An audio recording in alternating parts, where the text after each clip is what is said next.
जगह यूपी का सिद्धार्थनगर, जिला डुमरियागंज। यहाँ कुछ ऐसा हुआ है कि मौलाना और शरिया के हमदर्द छाती पीट पीट कर रोने लगे, हाथ जोड़कर बिलखने लगे। क्यों? यहाँ तड़के ही योगी के एक साइन ने बवाल कर दिया। पीपरा रामलाल गांव में 18 अगस्त की सुबह मौलवियों के लिए एक मनहूस सुबह साबित हुई है। सरकारी खेल मैदान के करीब 9000 वर्ग फीट जमीन पर बने 40 साल पुराने मकतब मदरसे पर 6 बुलडोजर एक साथ उतरे और इसे खाक कर दिया। लेकिन एक्शन यही खत्म नहीं होता, आगे की जो कहानी है वो आपके होश उड़ा देगी। यूपी में सरकारी जमीन पर कब्जा जमाओ, बच्चों का खेल का मैदान हड़पो और कानून को जेब में लेकर घूमो। मौलानाओं को लगता था कि वोट बैंक की राजनीति का ये खेल हमेशा चलता रहेगा, लेकिन यूपी में अब मौलानाओं का ये भ्रम और उनका अवैध अड्डा दोनों मलबे में तब्दील हो चुके हैं। सिद्धार्थनगर में जब सुबह सुबह 6 बुलडोजर एक साथ गरजे तो 40 साल से जमा अवैध मदरसे का नामो निशान मिट गया। मजहब की आड़ में सरकारी जमीनों पर डकैती डालने वाले मौलानाओं की नींद उड़ाने वाली खबर सिद्धार्थनगर से सामने आई। सालों से जो मौलवी मौलाना कानून को ठेंगा दिखाकर बच्चों के खेल के मैदान पर मदरसा चला रहे थे, योगी के बुलडोजर ने 2 घंटे के अंदर उनके अहंकार को धूल में मिला लिया।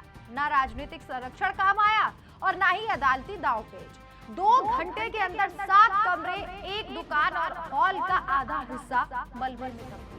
करीब 400 बच्चों को बढ़ाने का दावा करने वाले इस अवैध ढांचे को कोई नहीं बचा सका।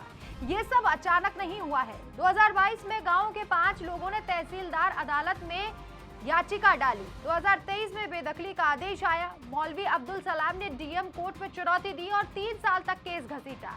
14 अगस्त 2026 को डीएम ने आदेश बरकरार रखा। फिर प्रशासन भारी पुलिस फोर्स के साथ सुबह पहुंचा।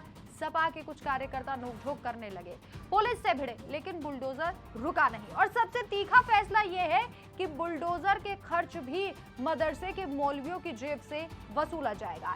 यानी ना सिर्फ ढांचा गिरा, जेब भी खाली हो जाएगी। ये है योगी आदित्यनाथ का मजबूत मॉडल।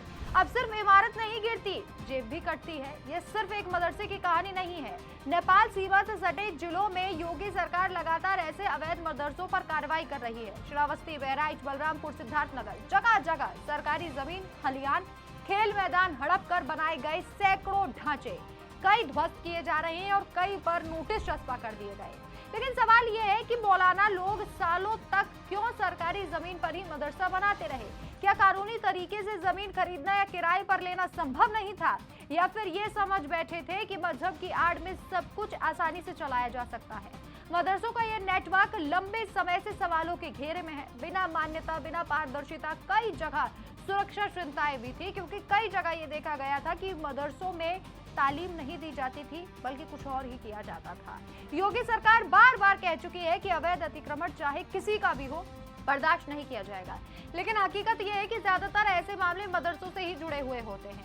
मौलाना लोग अदालतों में केस लटकाते हैं, राजनीतिक संरक्षण तलाशते हैं और जब बुलडोजर आता है तो रोना शुरू कर देते हैं।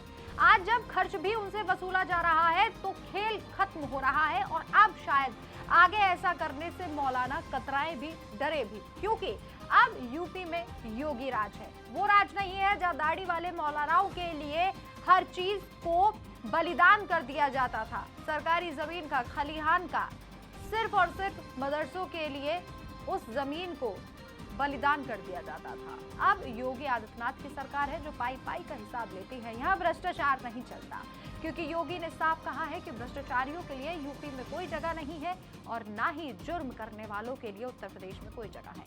इस खबर पर आपकी क्या राय है, कमेंट करके जरूर बताएं। हमारे चैनल को जरूर सब्सक्राइब कीजिए। देखते रहिए डिटेल न्यूज़ इंडिया। नमस्कार।